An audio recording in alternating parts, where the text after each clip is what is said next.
Hello guys, welcome back to Anshu creations 1508. So ఈరోజు వీడియోలో మనకి పాతకాలంలో అంటే మనం పుట్టినప్పుడు కానివ్వండి, అంతకుముందు కానివ్వండి, చాలామంది ఏంటంటే ఈ విధంగా తాటాకుల పైన శనక్కాయలు కాల్చుకొని తినేవాళ్ళు అనమాట. ఆ టేస్ట్ అయితే చాలా బాగుంటుందండి.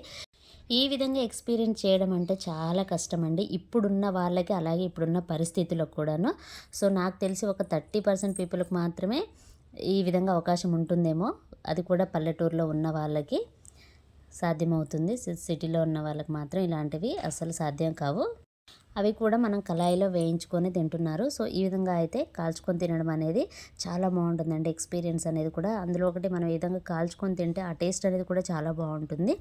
సో ఇలా ఎప్పుడు తిన్నానంటే, నేను దాదాపు ఒక 8 ఇయర్స్ అవుతుందండి. నా పెద్ద కొడుకు కడుపులో ఉన్నప్పుడు నాకు అలా క్రేవింగ్స్ వచ్చాయన్నమాట. సో ఆ విధంగా కాల్చుకొని తిన్నాను. మళ్ళీ ఇప్పుడు 8 ఇయర్స్ తర్వాత ఇలా తినాలనిపించింది అనమాట.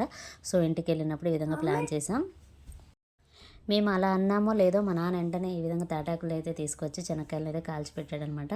సో మా పిల్లలు మేము అందరం అయితే కలిసి తిన్నాము. కానీ ప్రెగ్నెన్సీ టైంలో తింటే ఆ విధానమే వేరండి. బలం కూడాను చాలా, మనం ఈ విధంగా తిన్నా సరే చాలా బలం.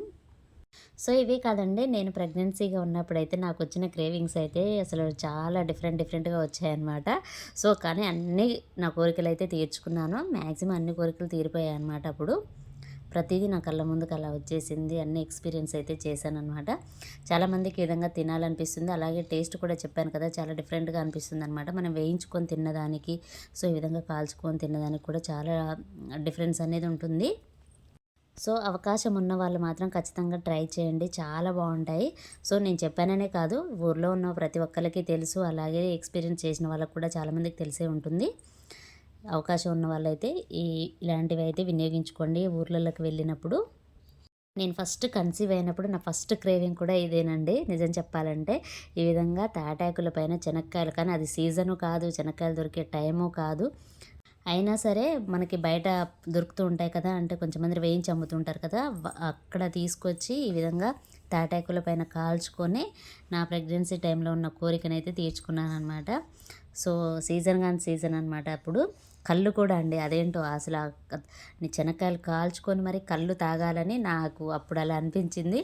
ఆ టైం కాదు కానీ తెప్పించుకొని మరి పట్టుబట్టి తెప్పించి మరీ తాగానమాట. నా ఫస్ట్ ఎక్స్పీరియన్స్ అండ్ ప్రెగ్నెన్సీ టైంలో. మా వాడికి కడుపులో ఉన్నప్పుడైతే రకరకాల కోరికలండి, నిజం చెప్పాలంటే జొన్నలు కూడా వేయించుకొని తిన్నానమాట ఆ టైంలో. సో వాడికి ఆ బలం అలాగే ఉంది. ఇష్టం ఉన్న వాళ్ళు జొన్నలు కూడా వేయించుకొని తినండి, చాలా బలం. అంటే ఇప్పుడు జొన్న రొట్టెలు కూడా దొరుకుతున్నాయి, కానీ మనం జొన్నలు తిన్నా కూడా చాలా బలం అనమాట. సో జొన్న రొట్టెలనే కాదు, ఎందుకంటే అందులో బియ్యపిండి కూడా వేస్తారు కాబట్టి, దానికంటే జొన్నలు తింటే చాలా బలం అండి. ముఖ్యంగా ఏంటంటే ప్రెగ్నెన్సీ టైంలో చాలామందికి రకరకాల క్రేవింగ్స్ అనేవి ఉంటాయి కాబట్టి ఖచ్చితంగా తీర్చుకోవడానికి అయితే ట్రై చేయండి, చాలా బాగుంటాయి. సో నేను చెప్పింది అయితే మీ అందరికీ నచ్చుతుందని అనుకుంటున్నాను.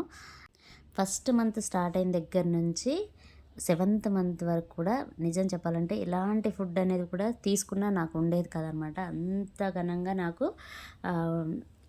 ఏమంటారు, వేగిళ్ళు అనేవి ఉండేవన్నమాట. సో అందుకోసం అనేసి అసలు మనిషిలాగా లేనమాట ఆ టైంలో. కొన్ని తీసుకున్న, ఇష్టమైనవి తీసుకున్నా అలా ఉండేవి, కొన్ని మాత్రం అసలు ఉండేవి కావన్నమాట. అంత ఘనంగా టార్చర్ పెట్టాడనమాట మా వాడు. ఈ ఎక్స్పీరియన్స్ని అయితే మీ అందరితో షేర్ చేసుకోవాలనుకుంటున్నాను. సో నచ్చిన వాళ్ళు ఫాలో అవ్వచ్చు. సో ఇదేనండి ఈరోజు వీడియో. ఈ వీడియో కనుక మీకు నచ్చినట్లయితే ప్లీజ్ లైక్ చేయండి, షేర్ చేయండి, కామెంట్ చేయండి, అలాగే సబ్స్క్రైబ్ కూడా చేయండి. Thanks for watching.